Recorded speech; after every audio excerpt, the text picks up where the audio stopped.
Hello, everybody, and welcome back to That Real Texas Team Podcast, episode 36.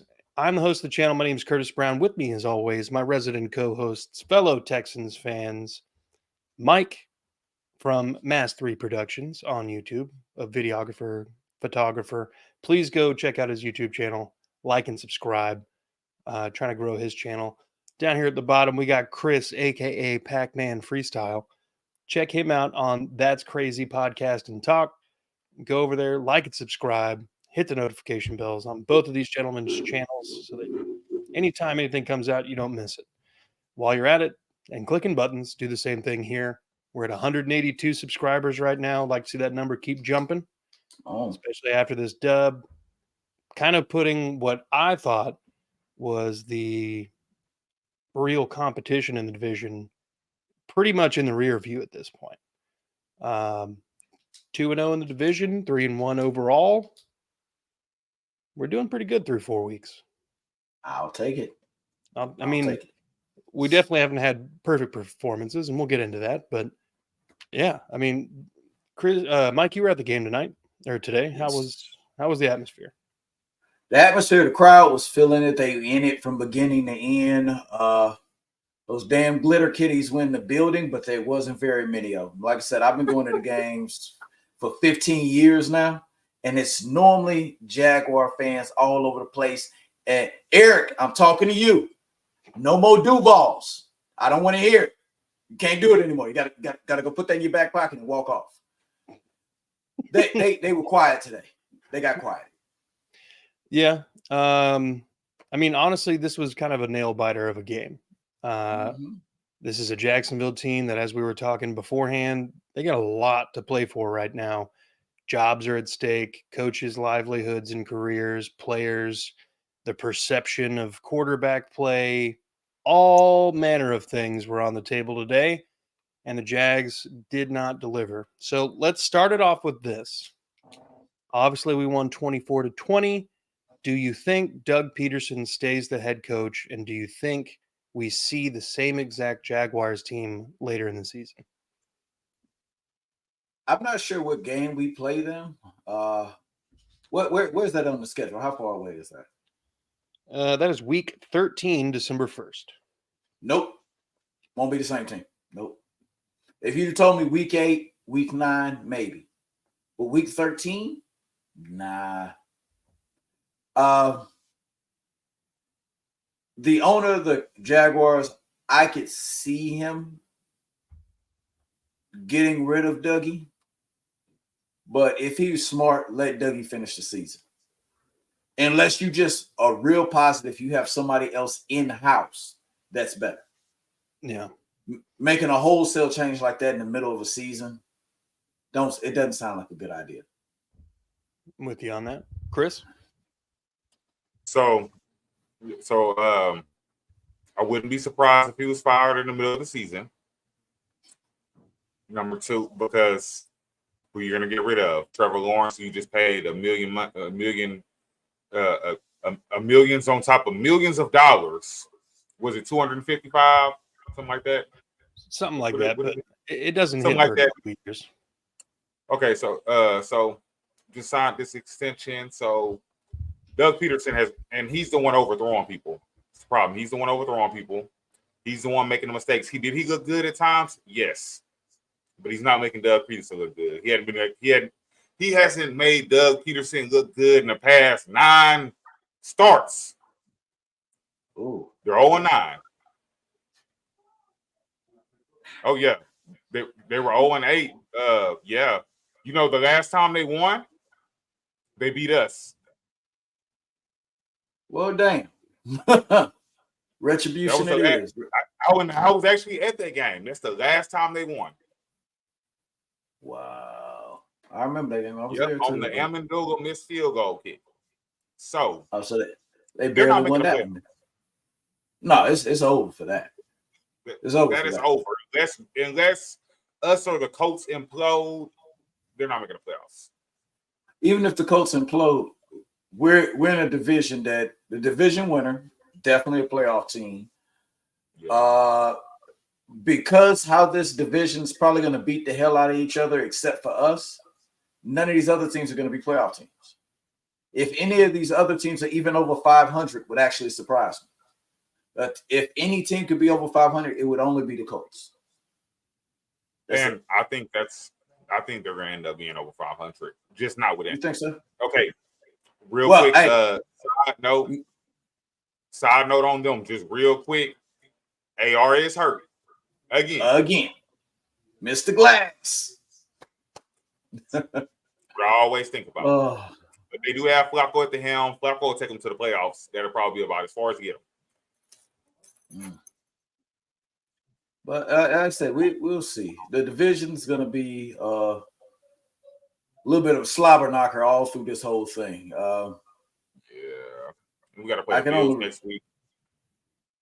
Bills, yeah. Yeah, we got the Bills next week. And it's at home. You'll be there. Yeah, I know. Yeah, I'll be there. I'll be driving back in town to be there. So yeah, I was either way it goes, the best thing that I saw was, even though I've seen it multiple times from CJ, the game winning drive. He said something to them, y'all better not move until this ball move or something. I think they did have they didn't have one penalty. That was on the defense. On Jacksonville's defense. So let me ask both of y'all guys a question. As it was coming into the fourth quarter and the Texans defense ended up stopping them, did all of y'all sort of have a feeling in your heart that CJ was going to go win this one? Yeah. Yeah. I just had that feeling. I was like, we good. Mm-hmm. We good. We got my wife sitting next to me. There's a lot of other people. I said, man, I hope they do good. I was like, man, don't worry about it. CJ got this. Yeah. That's the one reassuring feeling is CJ got this. Yeah.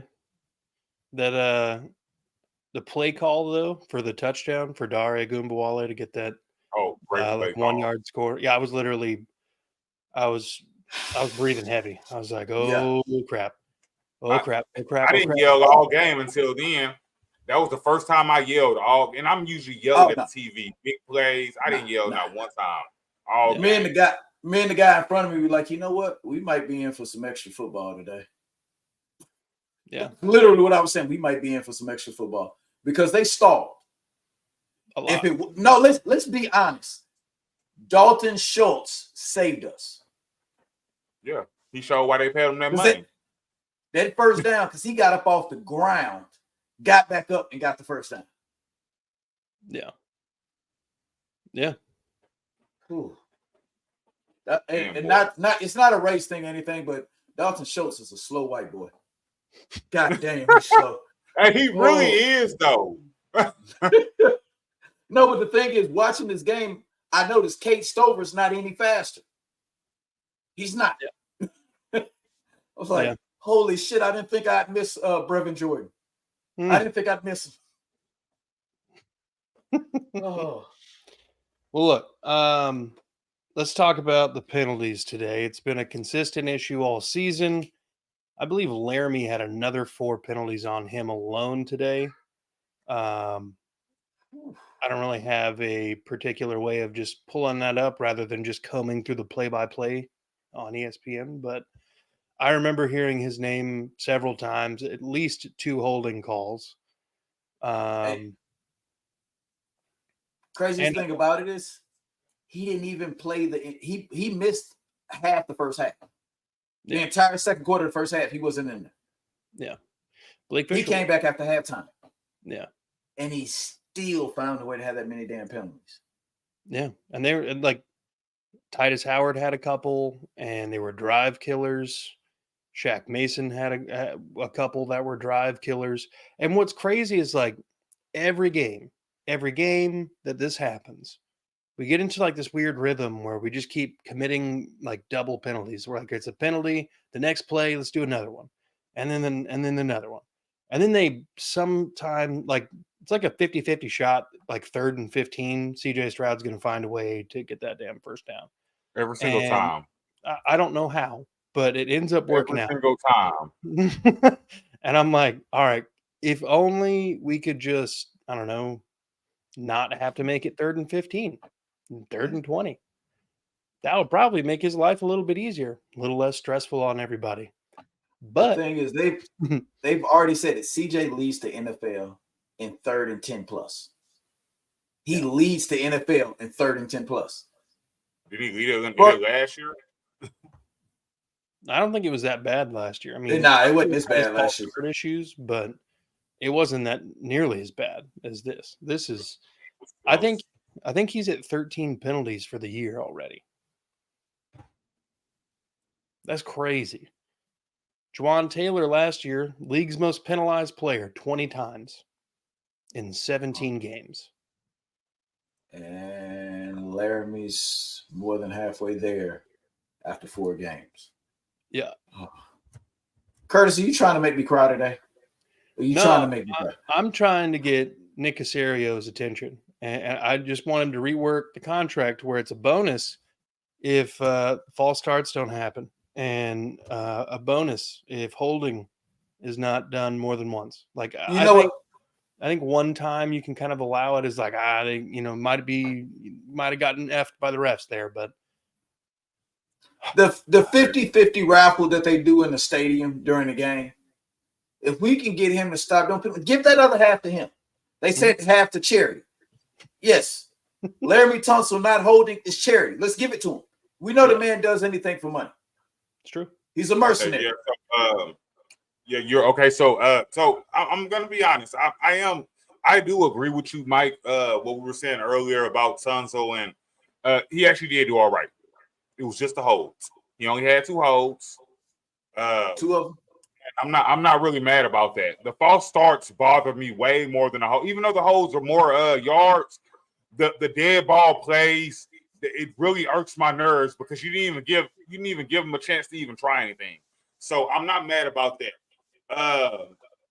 Shaq Mason had 2. He had 2 false starts. No, he only had 1 false start.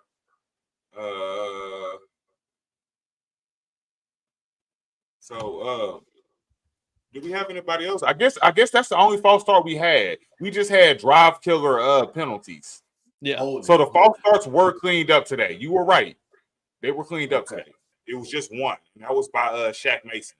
Everything else was ineligible and downfield and holds. Illegal. I think we did have 1 illegal procedure or illegal formation or something.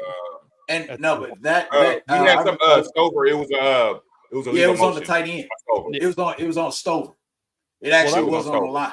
I thought we had an illegal motion, and then I thought we had one where Tunsil was lined up in the backfield. Nah, we didn't have that. Nah, okay. Not this week. Maybe Mark Vandermeer was just tripping then.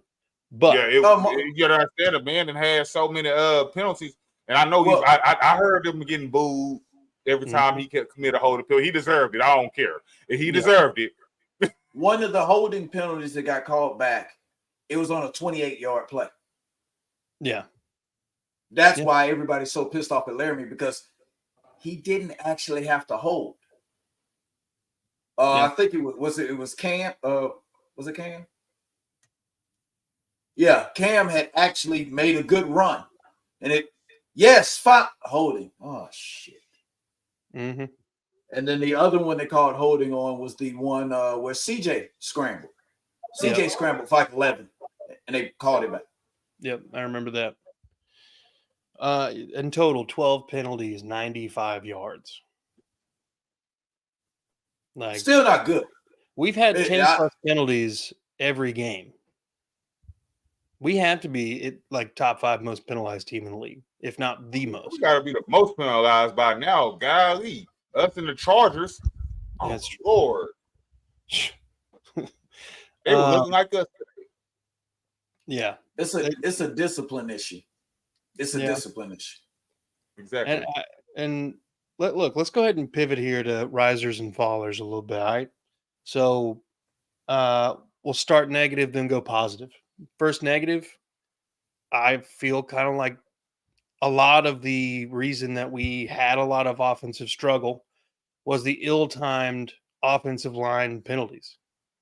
Whenever they did happen, it would be in the middle of the most crucial, like, we're trying to take the lead real quick. We've got a drive going on. You remember there was a 3rd down play where Dare gets like 30 yards and We're on the other side of the field. All of a sudden, holding call, CJ gets sacked. We've got a punt. Yep. The holding call putting us so far behind the chains was detrimental to that drive. That would have tied the game because we were in field goal range. Yep. What made it worse about that specific drive? There was a penalty that had us at 1st and 15 to start. Yeah. 1st and 15. We ran in on 2nd down, got nothing. Threw the pass to Dario on the 3rd down. He got everything we needed and more. Mm-hmm. Hold it. Bring it back. Yep. Yeah, I think Dario was still going to be short like a couple of yards, but he was so close that it's just annoying. But no, we were in field goal range. Yeah. Oh, you're Curtis is right. That's, we were even if we didn't make it, we were going to be in field goal range. They called the penalty, took us back 10 yards. We ran the next play. CJ got sacked. We were way out of field goal range. Yep. Ended up punting, squandering a perfect opportunity.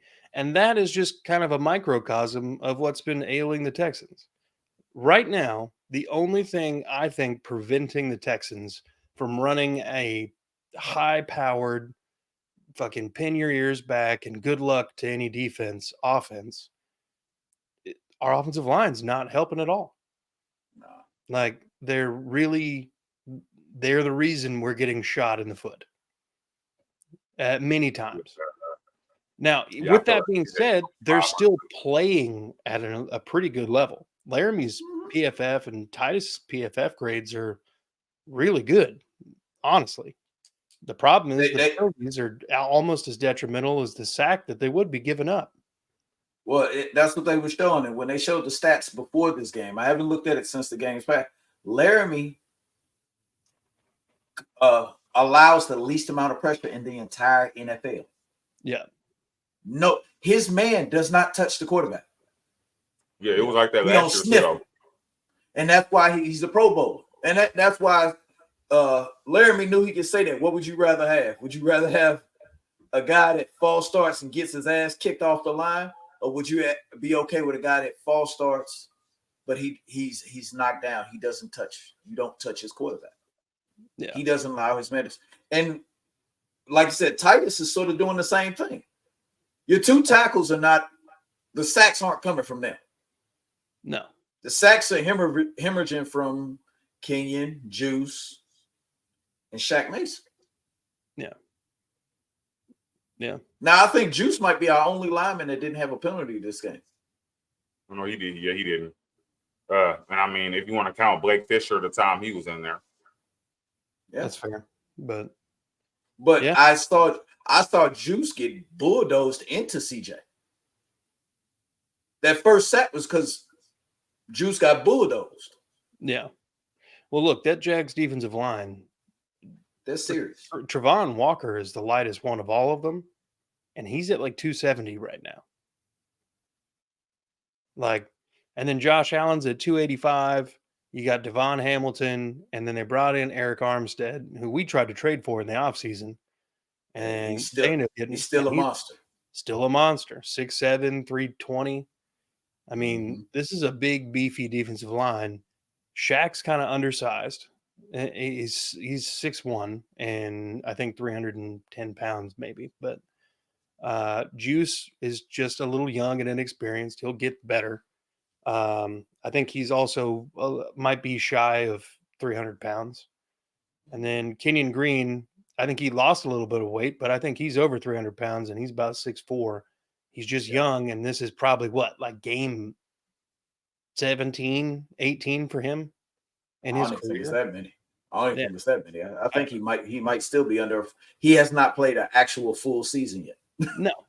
No. I'm trying to remember how many games he played his rookie year. He got hurt his rookie year too.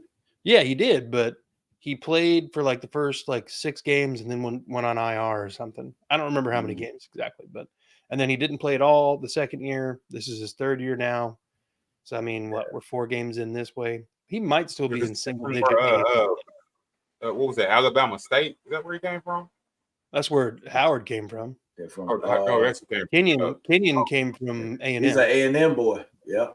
Yep. Okay. Yeah. Oh, I got it backwards. Oh no, you're Got it good. backwards. You're good. Honestly, though, I mean, like, we kind of expected this, but I don't think Kenyon Green is as bad as he was when he was first playing. Oh no, God no. Because if he was playing how he was last season and the year before, when he did play last season and the year before, Kendrick Green would be in the football game. He'd be playing. Yeah. Because Kendrick's not hurt. He hasn't gotten hurt all year long. And the last time he played left guard, he did pretty good. Yeah. So Kenya can't be playing that bad. No. I don't think any one person on our offensive line is having their worst season, except for maybe Shaq Mason. This is the worst I've seen Shaq Mason play in a while. Yeah. Yeah. And I think with the strengths of this offensive line clearly being the tackles, I think as a defensive coordinator, you obviously you want to try to attack normally and you don't want to change too much from what you do, but you definitely want to bring pressure in the middle. You're bringing as many blitzes up the middle as you possibly can. You're not. I don't see a lot of bringing the corner from the side. I don't see a lot of safeties coming down blitzing him. I see a lot of linebackers and safeties blitzing in the A and B gaps. Well, from what I was saying, and it's worked against us, the damn stunts. Oh yeah, These defensive linemen are running stunts. The minute they swap, the interior guy is getting killed every time. absolutely. Because one of them, like usually there's two of them that are trying to double team and one's handling it solo. The guy who's doing the solo one doesn't even expect that there's somebody crossing behind the other guy. And then you'll end up having three guys pushing one guy in a direction. And then you get one guy wide open about to just kill CJ. Yeah, no, I mean, the communication and pass protection early on has left a lot to be desired in the interior.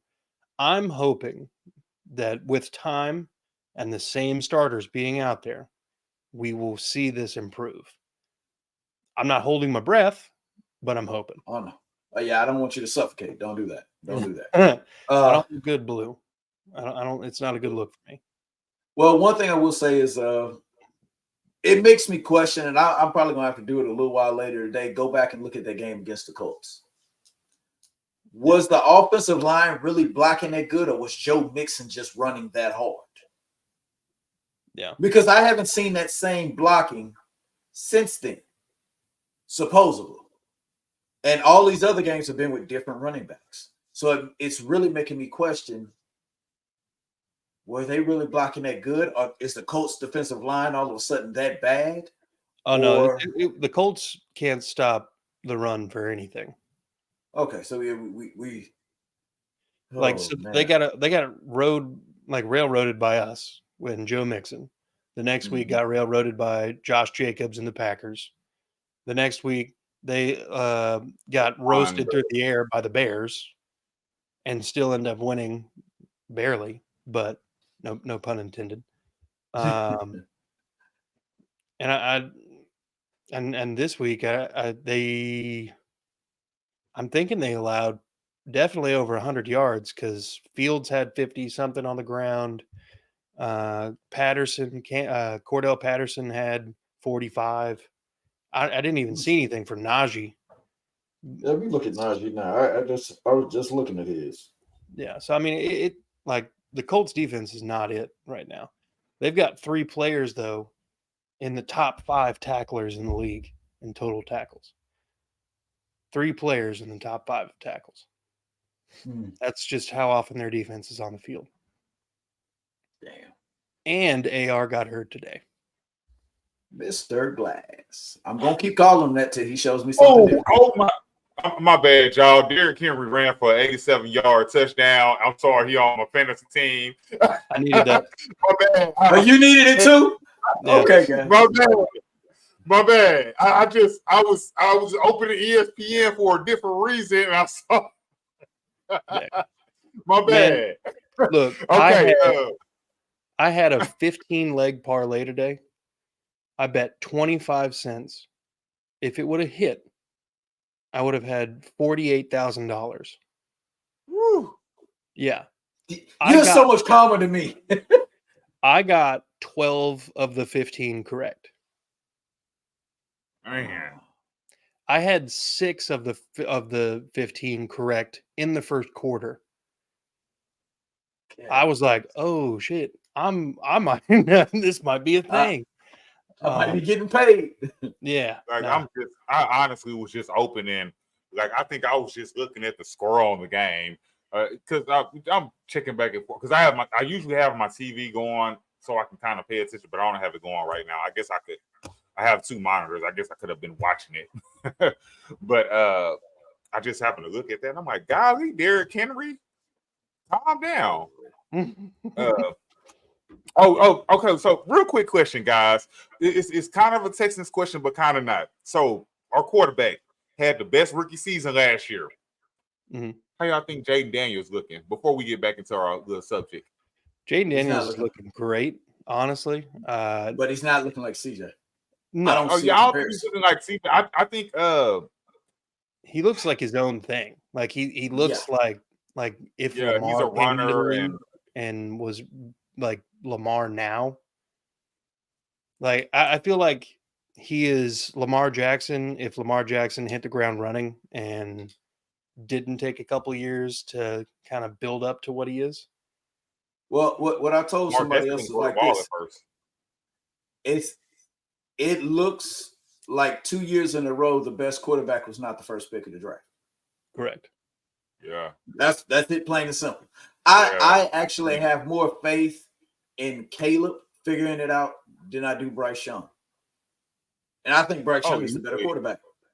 And I think Bryce Young is the better quarterback. Yeah. Interesting. But I just think bad situation. Carolina doesn't really look like they want to trade him. So he just may be shit out of luck. Yeah. Well, it's crazy because I feel like the Panthers are now like at least in the game when Andy Dalton is playing. Because Andy is Sam Bradford. Real in the game. He's Sam Bradford light. If you put Andy Dalton in a decent enough situation, he's not going to make the mistakes to lose you the game. Yeah, but if it's not good enough for Bryce Young, but it's decent enough for Andy Dalton. And Andy different Dalton, expectations. I guess. Different expectations. All right, look. The fact that, Andy Dalton's 6'3", and Bryce Young is 5'2". Yeah. It does mean something. A raindrop. Yeah, it does. It does make a difference. Yeah. Well, look, let's pivot a little bit. Risers, I've got 2 safeties on this list. Eric Murray and Kalen Bullock. Whew. We were talking about before the show. Eric Murray probably had his like he earned his check today. Like, yeah. Like more Jimmy than Ward needs to go give him his check too. Yeah. Yeah, I said it. Murray did allow the Brian Thomas Jr. touchdown, but was the only person who got a sack on Trevor Lawrence today. It was huge. And that was a great blitz. Yeah. And I would say the same thing I did last week. Why is Eric Murray on Brian Thomas Jr. just like last week? Why was he on Justin Jefferson by himself? Yeah. Same thing. He's a safety. Yeah. And a backup at that. Well, I mean, they do, but they got Christian Kirk, and they still, they got, I guess you can say Gabe Davis. No. But why is Eric Murray one-on-one with the other team's 2 best receivers? Yeah, I'm not understanding that. No, I get what you're saying. I'm not understanding that. I'm not gonna blame him. I'm gonna call that touchdown that was scored on him scheme. Yeah. The defensive scheme we were running was a bad one for that play. It just didn't work. Absolutely. But Kalen Bullock had the tackle there, like the 4-yard line that prevented the touchdown on Tank Bigsby's long run. That eventually, honestly, was a game-saving tackle. Didn't seem like it at the time, but it did. Yeah. Really Didn't seem not. like it at the time, but set up. We were just hoping for a field goal. Yeah. And I would tell you this, Texans fans, if y'all were watching this game on TV, I was in the building. Kalen Bullock came from the other side of the damn field. He was on the backside of this plate and he ran that down. Yeah. That man is fast. Yeah, he is quite the athlete. Yeah, no, it looked crazy from just watching it on TV. Yeah. Because I was like, he's gone. Who's this guy? Thank you.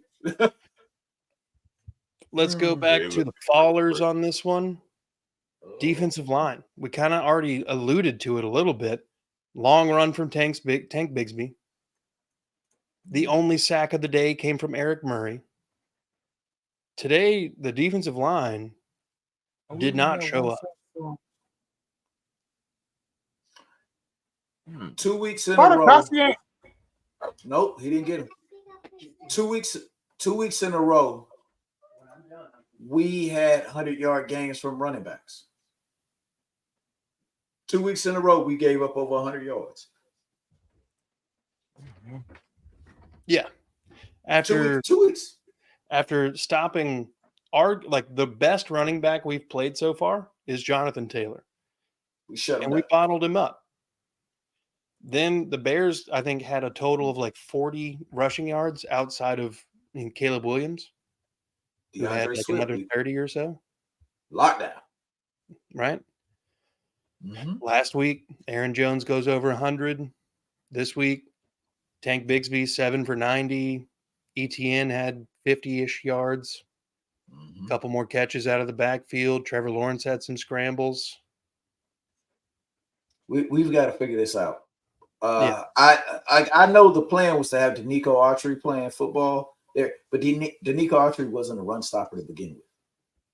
Yeah. He wasn't being brought in to stop the run. No. I saw Khalil Davis getting – yeah, he is good at it. I saw Khalil Davis getting blown off the line. Yeah. Do you know who had a really good day, though? Tim Settle. Again? Yeah, he really did, though. Tim Settle had a really good day. A couple tackles for loss. In big situations there at the end of the game, Tim Settle got him into a 2nd and 11 early on in like their last drive, I believe. He's been making some pretty good plays, but it's like stretches at a time in games, we just can't stop a run. Or, their wide receiver one is wide open running down the field. Happened a lot last week, happened several times this week. And as I'm pretty sure Mike had said before the pod, if we were playing a different quarterback this week, we lose this game. We lost. I mean, he overthrew guys probably 4 or 5 times. Christian Trevor Lawrence wide open. If they're going to blame this loss on anybody from the Jacksonville Jaguars, it's going to be Trevor Lawrence. He missed wide open guys. Do you know why? Multiple times. Every other game this year, they can't do that. And it's not because he hasn't been missing people. It's because prior to this week's game, the Jacksonville Jaguars gave Trevor Lawrence the least amount of time to throw. I got excited when I heard that. Right. I was like, oh, we're going to eat this man alive. Mm-hmm. It seemed like it was working for us. And then that didn't happen. Yeah. That didn't happen. No. No. So this was 100% Trevor Lawrence's game to win. Lose. And to lose. Yeah. Technically. But like the offense did everything in their power to make sure that he was upright, clean, and able to dice anything up. And instead, a few overthrows. It was almost reminiscent of that guy in Indianapolis. That is. Now you mentioned that's exactly what it looked like.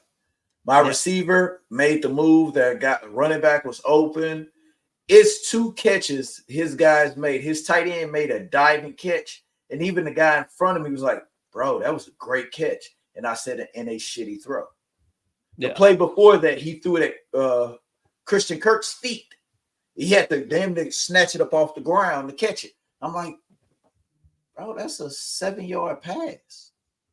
Why are you so? This man was supposed to be the second coming of Jesus, and he can't.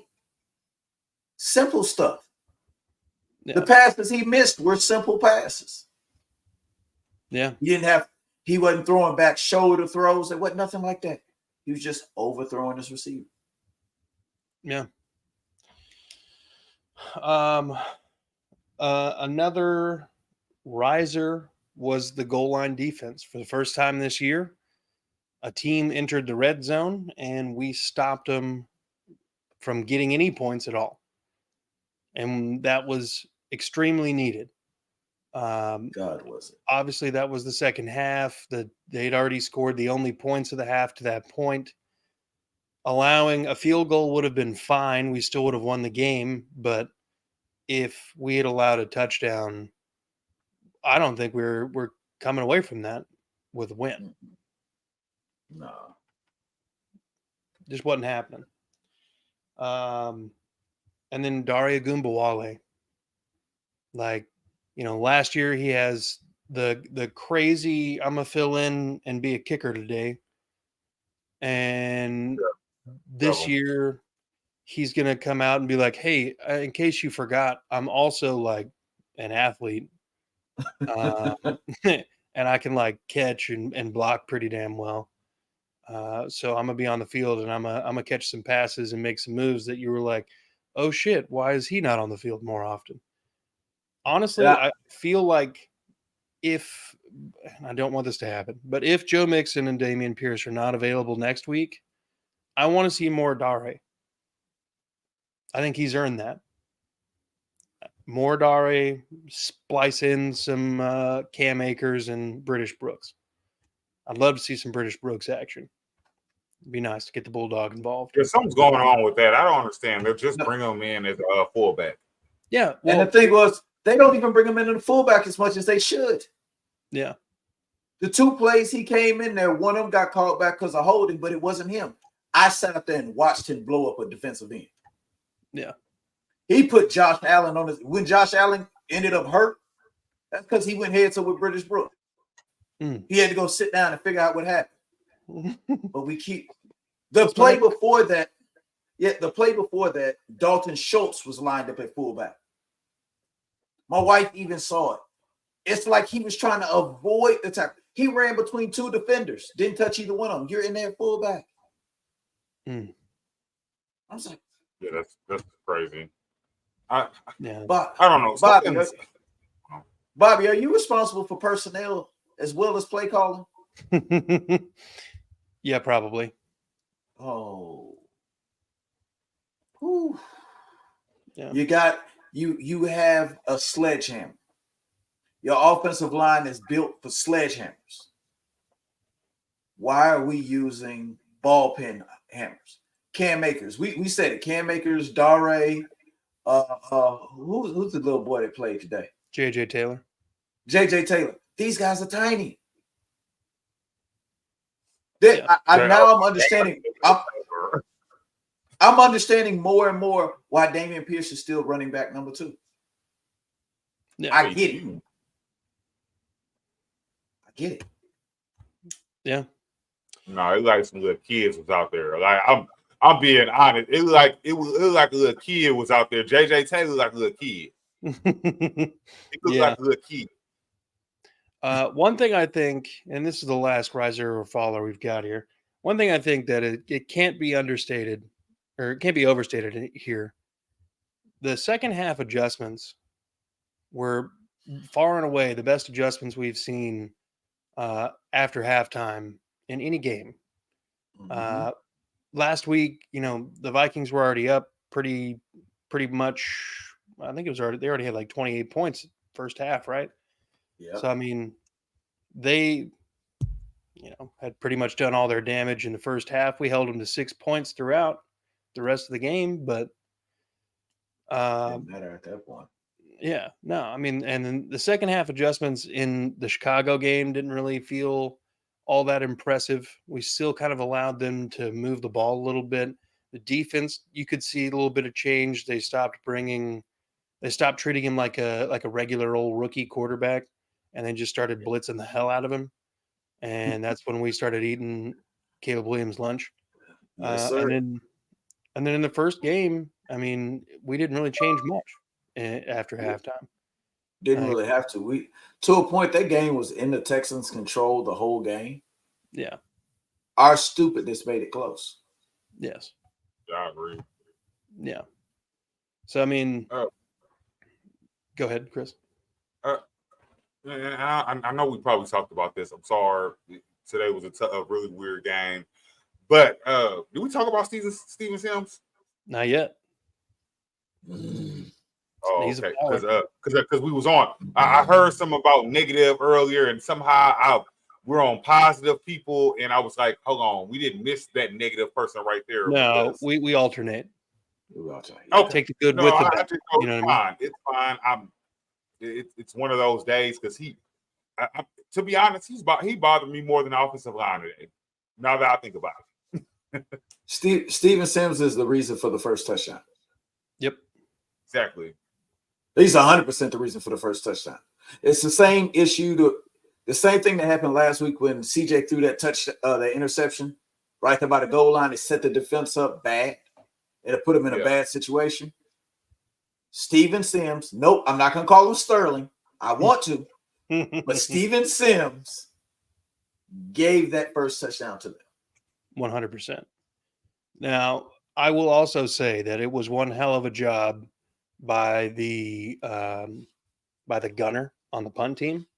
He throws Xavier Hutchinson into Steven Sims. Correct. Causing Steven Sims not to be able to catch the ball. And when I say throw, I mean Xavier Hutchinson at one point, it looked like he wasn't touching the ground. Like he was literally thrown into the man. In my opinion, I feel like the ball hit him well before he even ran into Xavier Hutchinson.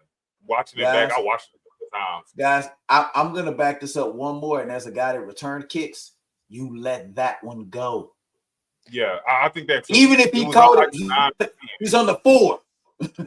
Right. You let that one go into the end zone. Yeah. It don't make sense to fair catch it. There was no room to run. You let that one go. Yeah. I'll tell you the rule my coach told me at A-Leaf Elsie. When you get a punt that's like that, if you look and you see the 10-yard line is in front of you, and I mean in front of you, not it's a step above. If you see it and it's 4 or 5 yards from you, let the ball bounce. Get the hell out the way. You damn near supposed to sprint up the field to make sure the ball don't hit you in your head while you're not paying attention. Yep. And that's exactly what really happened. He looked up, said, okay, I think I can return this one. That's why the next 3 punts were Robert Woods. Yep. We didn't see Steven Sims back there again to the second half. And you know what that is? That's my moment when D'Amico, you too goddamn nice. You too nice, D'Amico. He shouldn't play at all next game. He will. In my opinion. He will. I mean, that's his whole reason for being on the team. Like, so yeah, he will. If he does, like, if he has another event like that, I would not be surprised he ends up, jobless. They've been looking for a reason to dress Mechie out every game. It's true. That would help. And then, so this is not it's the end of risers and fallers, by the way. Poor tackling today, though. Just kind of as a whole, a lot of opportunities for tackles for loss, a lot of opportunities that we did so well on the first 2 weeks where, we're allowing the catch in front of us. We're tackling it, no yards after the catch. That was what was happening, with the exception of the 3 Hail Mary passes that Anthony Richardson threw. We weren't allowing a lot of yards after catch. Yeah. There's literally we were not having a lot of broken tackles. Petrie looked every bit of, return to form. He's looked pretty damn well. He still looked pretty good today. Yeah. I mean, he's definitely in his role now, and he knows how to play it very, very well. But I just his workload is just a lot. Yeah, that's just all it is. But I think he can handle it. I just think it's just a big workload. Yeah. But Stingley had a bunch of missed tackles today.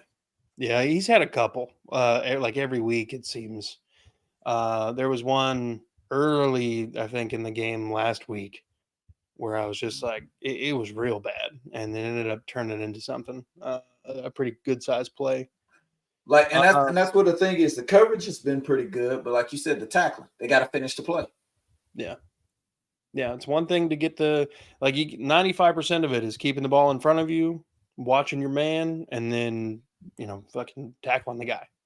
The other 5% is luck and hoping you don't get blindsided, But somebody who's not worried about that right now, somebody who is on cloud nine, somebody who's paid, probably underpaid if the trend of this first 4 weeks continues for him, that'd be Nico Collins, who, as we were talking about before the show, might be in the top 5 of wide receivers.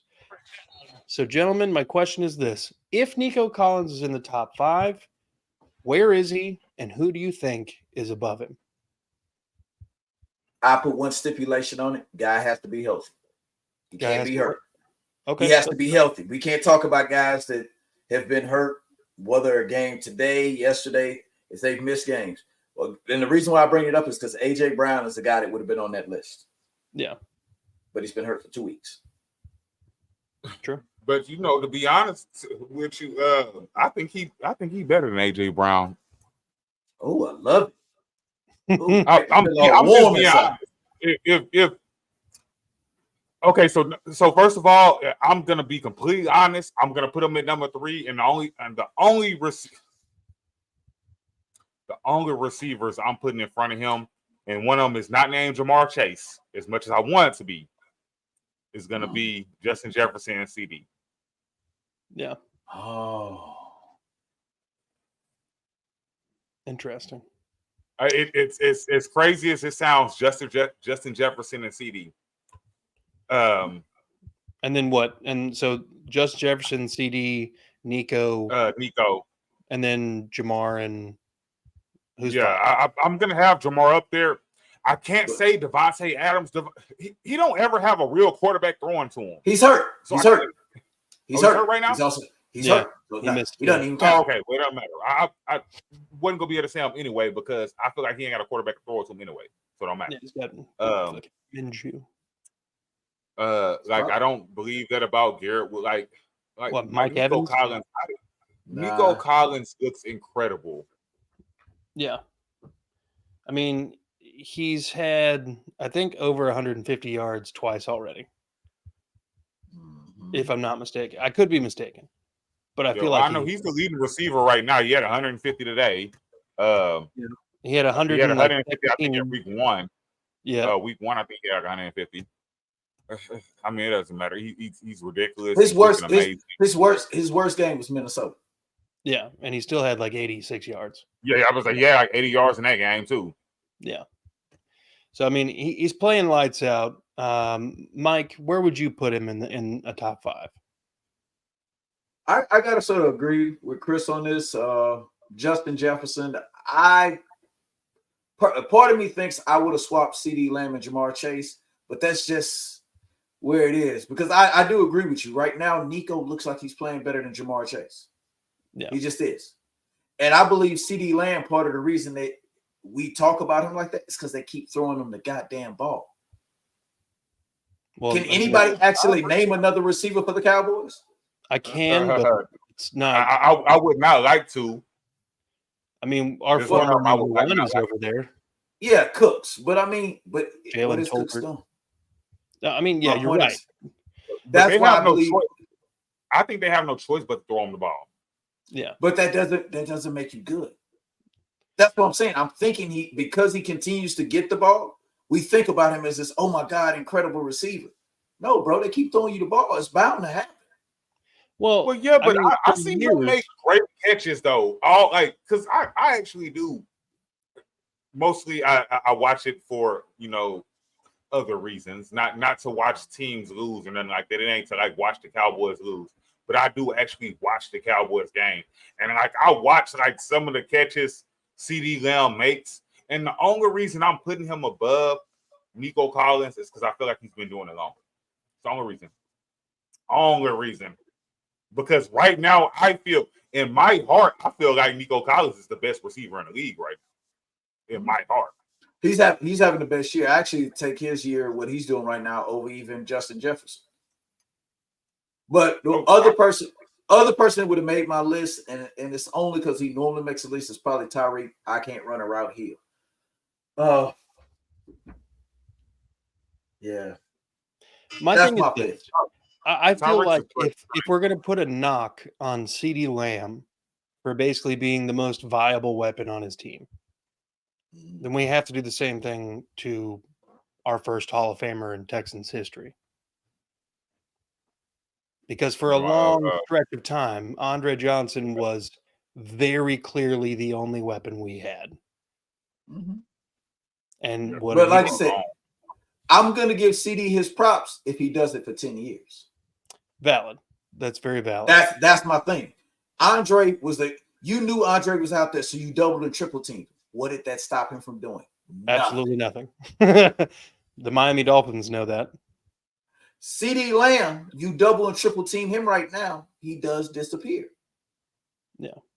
There's a reason why Jerry Jones was being a little tentative about paying. He's like, yes, he's been our best receiver. He's our new 88. But okay, so look, that's a great that's a great analogy you're using. Okay, so like you're talking about CeeDee Lamb gets the ball thrown to him all the time. In Jamar Chase's career, gotta remember, he ain't the only receiver over there. He had a guy, T. Higgins. He had Tyler Boyd. So it wasn't just so he's already a great receiver. And then let's say you got two LSU guys. You got him, then you got Justin Jefferson, who just recently got Jordan Addison, who was over there by himself looking ridiculous. Justin Jefferson had Adam Thielen for a while. Yep. Yeah, kind of old. Yeah, he was old, but he still, I think he had 1,000 yards. And his last year in Minnesota was 1,000-yard season. Yeah. It was 1,000 yards?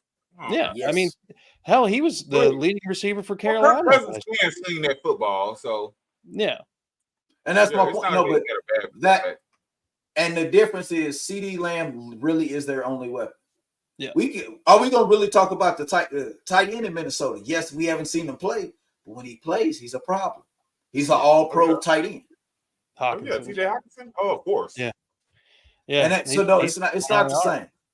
No. I'm one of those people that, yes, I'm calling Justin Jefferson the best receiver in the NFL, but there's a lot of me when I watch him, I don't know what he does overly impressive of everybody else. He just seems to get open. Yeah. That's where it is. That's the crazy part. No, but with Tyreek Hill gets open. He's open because he's faster than everybody else. CeeDee Lamb is bigger than the man that's in front of him. DK Metcalf is bigger than the guy that's holding him. Even with Nico is more physical than most receivers. Yeah. He's willing to go over the middle. Yeah, 6'4", 225. Yeah, he's a big dude. Nico's a lot bigger than people realize. Yeah. But that's why and I only put him at number 3 because I agree with you. You can go with the swap with either Jamar or CD in that position for second. I just feel like Nico hasn't done it long enough. Even though he had a 1,200 yard year last year, I'm not taking anything away from him. But right now, I feel like he's the best receiver in the league. But if we're going to make a list to be realistic, I have to put him like number 3. Yeah. But just to put in perspective, his 1,200 last year was in 13 games. True. Yeah. And he played 13. If you really kind of want to muddy the water here, let's just say the other guys that make up this top 5 list, and Chris already kind of touched on it. Nico, it took until year 3 before he played most of the season. It took until year 3 until he had over 50 catches and over 500 yards in a season. And, it was an absolute, saving grace when CJ Stroud came in. And all of a sudden, Nico Collins was like, hey, the light bulb just went off. I'm going to be fucking next level right now. I think with the small sample size at this moment, I don't think there's been a receiver more productive, at least consistently, in the last 21 games of regular season football. I mean, you could say Tyreek Hill, and you wouldn't be wrong for that. But I don't feel like Tyreek Hill is doing that crazy stuff this year. I think he's had like no, one really long touchdown. Who's throwing him the ball? Not trying to be funny, but who's throwing him the ball? At this point, it is Tyler Huntley. My point exactly. Yeah. I'll say it again. Who's throwing him the ball? It ain't Yep. Tua, so I don't care. Like, Yeah. You know that everybody kept questioning, why should they pay Tua? Why should they pay Tua? This is why you should pay Tua. No, this is why you need to get Tua an offensive line, bro. Yeah. And he needs to go to the Marlins and learn how to Tua's fly. a lot accurate than people give him credit for. Yeah. He's a quarterback in the NFL, the starting quarterback in the NFL, the 32 best quarterbacks in the world. Yep. They're professionals. They're the 32 best quarterbacks in the world. Yep. Yeah. And all of these guys can throw. I watched okay, so I will kind of disagree with you because we can't say they're the 32 best because you might have some backups that are better than some of these starters. Just at specific things, not in everything. True. Like I said, somebody says Josh Allen has the best arm in the NFL. Probably. Is it the most accurate? Nope. Yeah. Oh no. Yeah. I was watching some YouTube the other night, and a video came up of Dan Patrick and Cam Newton interviewing each other, having a nice conversation about if Cam Newton, were to come back in this year's NFL, what would he like to do? Where would he like to go? Does he still think that he's better than most of the other 32 quarterbacks? And he said, with the exceptions of the guys who are clearly your franchise quarterbacks, with the exceptions of like a CJ Stroud, I don't think I could go there and start. But I'd like to go to somewhere like Houston so I can be a part of molding what CJ Stroud can become. Ooh. So my question is this. If that were to happen and Cam Newton became a Houston Texan and was technically QB3, do you think that it would benefit CJ Stroud? No. I don't think so either. I want to be happening as he starts wearing that stupid constable hat. I would say this. What can Cam teach CJ? I don't know. CJ could probably take him to church or something. Well, no, the thing about it is one of the things that I said normally Cam probably could have done for CJ was teach him how to be a better leader. But I think CJ's already a better leader than what Cam was. And he was a pretty good leader for his team. Yeah. It all kind of went downhill for Cam after he refused to dive on that fumble in the Super Bowl. Yep. Yeah. With Cam, and I want this to be very clear of why I say no. Not because I think Cam's a bad person, not because they try to make Cam seem like he's something he's not. I don't agree with that. Cam just dresses crazy. Yeah, he just dresses crazy. He's got a personality. That's all it is. And his personality the thing is not the same as everybody else. But he's not the only one. There's plenty of dudes in the league that are like that. We just don't talk about it. Yeah. We don't hear. Did anybody know when Sharp was playing that he was this goddamn outspoken? Nobody did. Ooh. They knew Shannon Sharp was a personality. But they had no idea.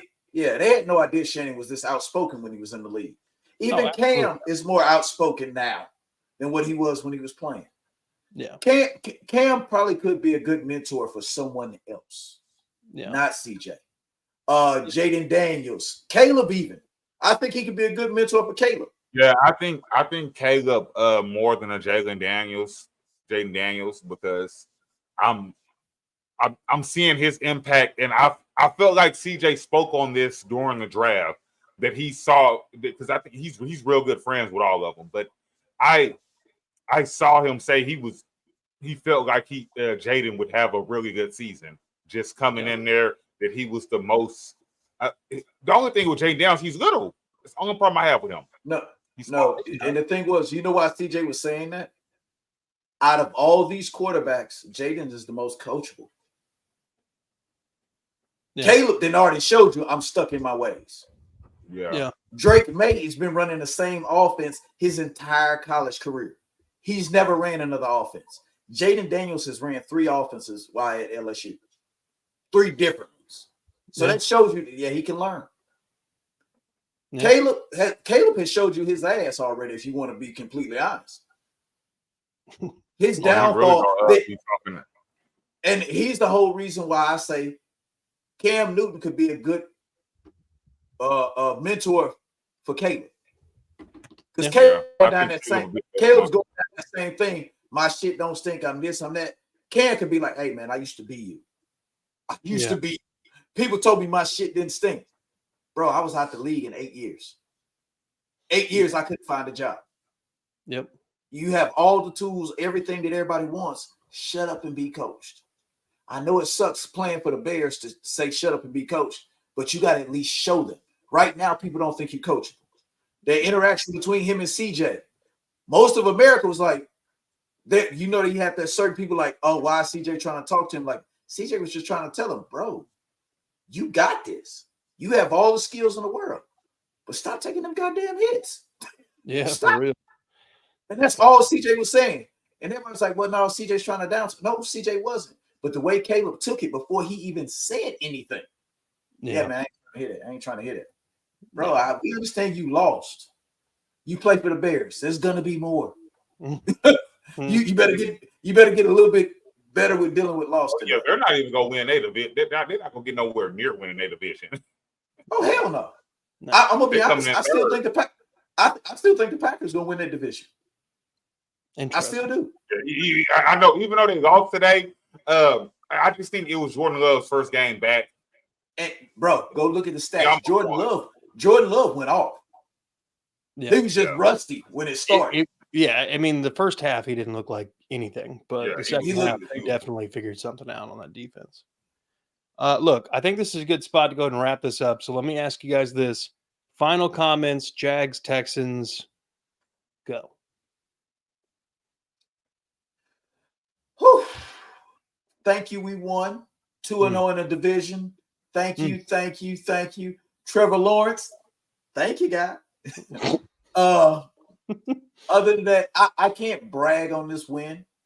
I'm gonna take it. Being 3-1 is great because I'm gonna be honest. When everybody was talking about what the Texans might do in their first 4 to 5 games, they said 2-2. Yep. They thought we would beat the Bears and the Vikings. Mm-hmm. Yep. Everybody thought we would lose against the Colts and the Jaguars. We're 3-1. Yeah. We're 3-1. I can't be. Lost to the I'm proud. Nobody expected. Well, shit. You know what? I have to back it up. I'm sorry. I did say that I thought Green Bay was going to win. I forgot the Vikings are in the same damn division. Yeah. The Vikings are 4-0. That's what I was saying. I still think they can win though. Yeah, but man, I'm gonna be honest. The Vikings look for real. They do, and they're not even at full strength yet. They still don't have T.J. Hawkinson. Yeah. Jordan Addison came back today. Do what? He came back today, Jordan Addison. Oh yeah. The guy the guy that they didn't even need to beat us last week. Well, you know what I told everybody? Yeah, we took that ass one from the Vikings, but I'm crazy enough. I want to see him again this year. The only way we see the Vikings again is what? The Super Bowl. Exactly. So I want to see the Vikings again. I want to see him again. All right. Well, I think our defense is going to be a lot better, though, as the year goes on, because that's how it was last year. They got better as the year goes on. We have new pieces. We plug Christian in new Harris. pieces. Christian Harris. Danico Archer. We're missing pieces. We're not at full strength. Yep. True. Jimmy Ward did not play today. Yep. I value Jimmy Ward now. Yeah. God. My, how the turn tables. Yeah. All right. Well, look, our next game is against Buffalo, and it's a home game. So, this is the team that mollywopped the Jags. We need to mollywop right now. Yeah. So we need to kind of keep a lookout for these Bills. Kind of maybe we can figure out ways to win. So Like I said at the top of the show, hit the like, subscribe button on the channel. We're trying to grow here at 182 at the time of this recording. Head on over to That's Crazy Podcast and Talk and like and subscribe over there. For Chris, go over to Mass 3 Productions on YouTube and help out Mike's channel. Like and subscribe. Notification bells on both of them, folks. And then hit the notification bell here so you don't miss any future content from That Real Texas Team podcast. Go Texans. Be good people. Revenge game.